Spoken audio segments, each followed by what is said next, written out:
Welcome to the Slop Farm. Enjoy the video. Use 1 cup cold heavy cream, 1 TSB vanilla, and 2 tablespoon powdered erythritol or monk fruit as the sweetener.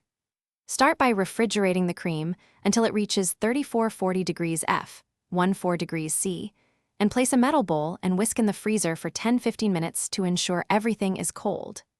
Measure 1 cup as 240 ml and have your sweetener powdered so it dissolves quickly. If you want stabilizer, add 1 TSB unflavored gelatin, dissolved in 1 tablespoon water or 1 tablespoon cornstarch, alternative for longer hold.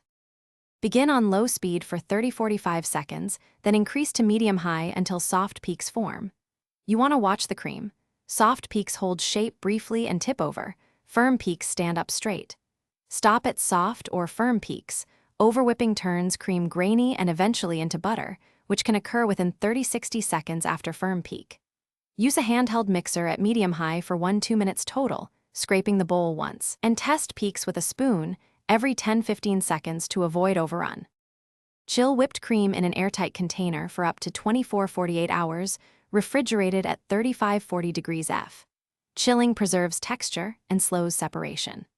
Refirm before serving by re-whipping briefly for 5-10 seconds with a whisk or handheld mixer if it softens.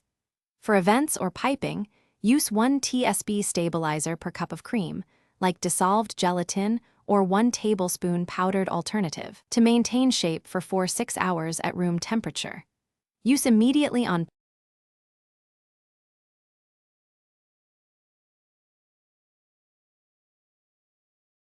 Thanks for watching. Consider subscribing if we helped you today.